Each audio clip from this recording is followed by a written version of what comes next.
Welcome, my radio friends. My name is Tom. This is the Radio Dog channel. It's good to be with you today. I am out here at Voorhees State Park. I'm actually doing some reconnaissance for some radio field operation, hopefully sometime when I have the chance.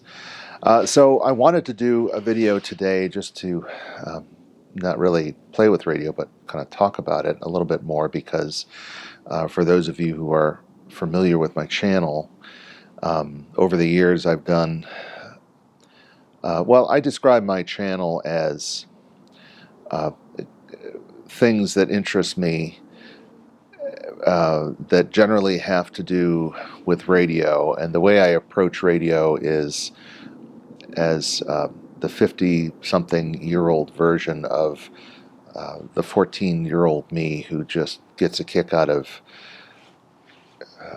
just the whole idea of radio and putting wires and things together and seeing if it'll work. That's kind of my level of skill and knowledge, as opposed to people that approach radio from being kind of full-time electrical engineers or kind of tech experts or whatever, and they have a very more technical flair for the hobby. So mine is very much just kind of fun and games, and so that's what I've been doing over the years, doing mostly shortwave stuff, shortwave listening, AM broadcast DXing, and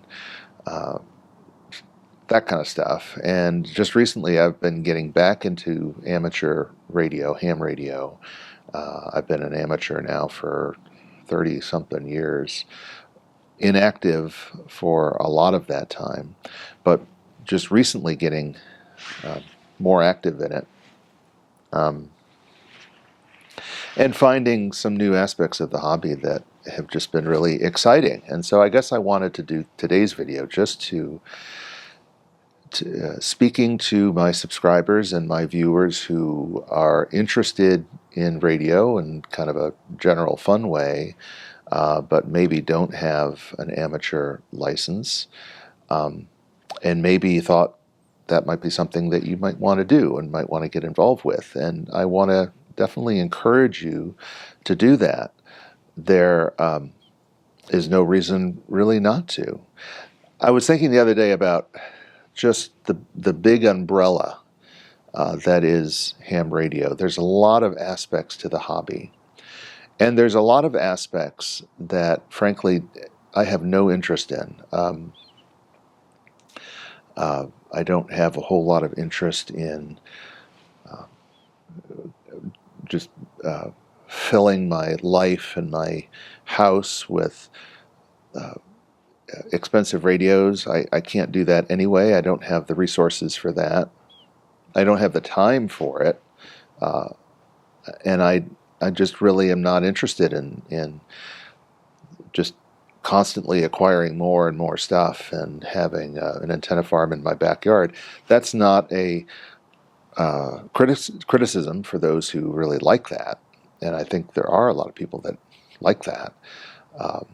There's obviously a lot of people that do, and there's a lot of people on YouTube that do that.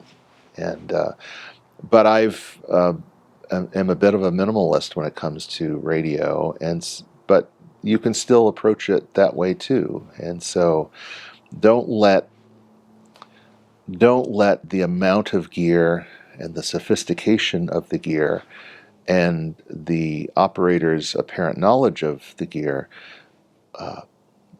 intimidate you from being and getting involved with the hobby. You can get involved with it. Go online, find out what it takes to get a license. It's really not that difficult. You study a little bit, you make some time investment, and learn some basic fundamental stuff, and you take the test, and there you go. You're a radio amateur, and it doesn't have to cost an enormous amount of money. It does require some investment for sure. So where I am currently is just getting back on the air after several years hiatus. I am trying to keep it, gosh, how much do you need to is kind of the minimum to spend. In the last 6 months, I picked up 2 HF radios secondhand. And probably the radios are half of the expense. The other half of the expense is just all the equipment, the accessories and keys and wires, and if you buy an antenna, that can be expensive too, and tuners and things like that. But it seems like you can easily do it for under $1,000 US, and that's a fair chunk of change for a lot of us. To be honest, I don't know how a lot of amateurs afford it, because the amount of gear is just phenomenal. But you don't need all that stuff. So it does require some investment, but it's definitely doable.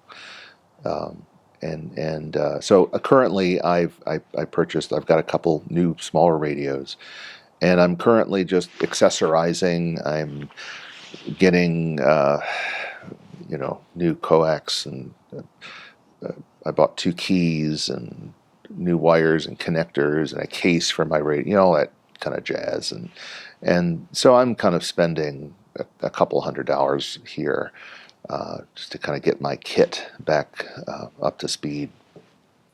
But it doesn't take an enormous amount of money, and that's good. Good thing to keep in mind. And also, you kind of find your niche. And many of you may have heard of POTA, Parks on the Air. And I'm probably going to do another Parks on the Air video, a more specific video for that.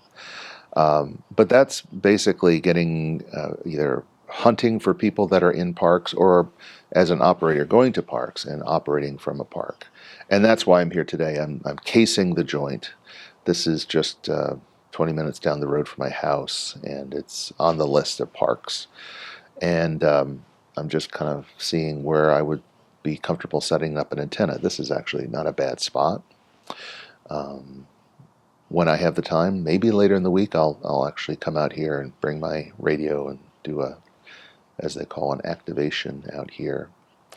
But there's low power operation. There's just all kinds of things to do, and a lot of it is just for me is not very interesting, and I don't get involved with it.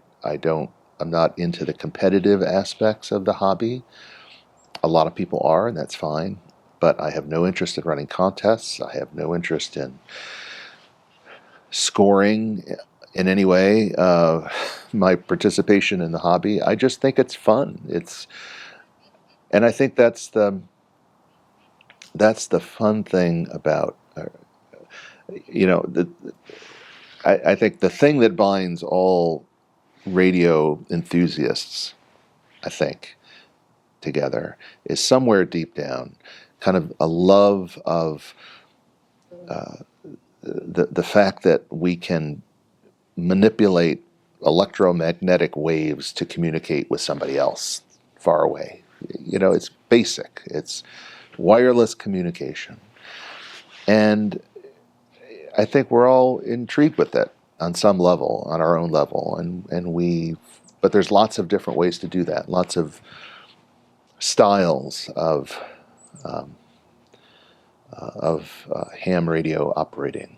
We usually talk about modes more than anything else, but I think there's ham radio styles, and to me, I find it exciting to have a radio I can put in the pack and walk out into the woods and talk all over the place. And it really doesn't matter if it's 500 miles or 3,000 miles to me. I mean, it's cool when it's further, DX, but it's still pretty cool when it's not too far. So it's a lot of fun. Anyway, those are some thoughts today, and kind of an off radio day. Like I said, I'll put together some POTA thoughts for those of you who are more specifically into that. But to my general listener, if listening is great, if it's also fun. You find out that you can also be a part of the communication that goes on, and it's doable. You can do it, and I encourage you to do it and find your place in the radio hobby. So I think that's about it for me today. I'm starting to get a little cold out here. I'm going to walk around and check out the park and find some other operating places. This is a nice place, a nice covered pavilion. I could come out here in the rain.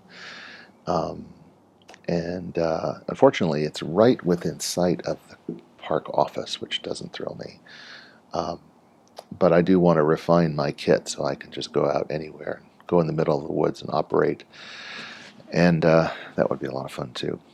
So anyway, that's it for now. Thank you for watching, and as they say in the radio hobby, 73 to you, and we'll catch you next time. This is the Radio Dog channel. My name is Tom. See you later.